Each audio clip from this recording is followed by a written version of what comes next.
Okay, so you said pitching setup, or what I like to sort of distinguish between long shot and short shot. There's so many different terms. I think people get confused with sort of pitch shot, chip shot, bump and run, chip and run, punch shot, lob shot.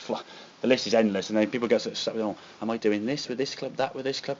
For me, it's just creating a circle around your body, and if you want to do a long shot, we set up in a long shot position, i.e. as you would do here, feet as wide as your shoulders, full into the grip, full setup, and as a result of that then, you would then swing back full. Okay, so that's a full swing setup and a full swing backswing.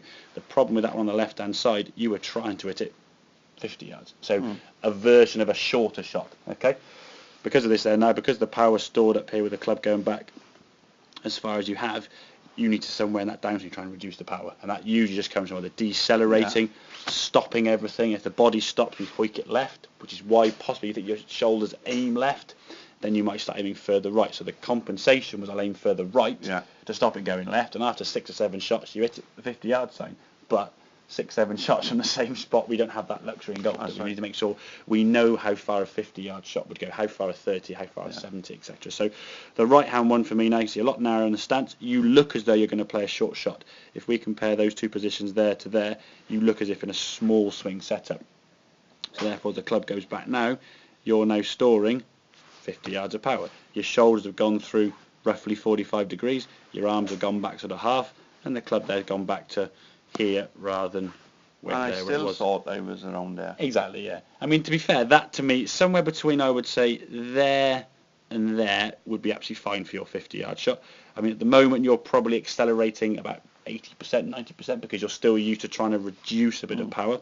But at least on this one now, because you can twist through, you're trying to hit the ball hard, everything's going to twist through, your body can rotate through, your head can come through with that, and everything now is more under control, giving it a good hit. And if you're accelerating the club down through impact and trying to hit the ball, okay, with some sort of force, you're controlling the club face. If you're trying to slow things down, almost stop and drop, gravity's kind of working against you. You're going to drop the club straight down, and we thump the ground. Now on a mat, we get away with it.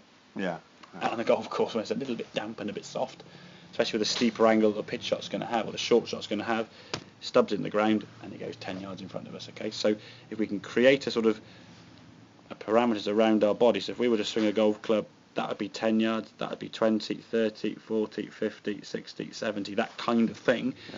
You just do this a small swing setup for anything that's not a full shot. I suppose from 3/4 down, so sort of 70 or 80 yard shots, you could kind of set up fullish and make a sort of fullish backswing, slightly 3/4, and still accelerate. But anything sort of, I would say for you, 50, 60. Yeah. Always think small shot, short shot. Okay, so you got long shot, small shot. Okay, you got to distinguish in between the two. So anything full, so wedge up through your bag to driver, you're going to be a full swing setup for full shots.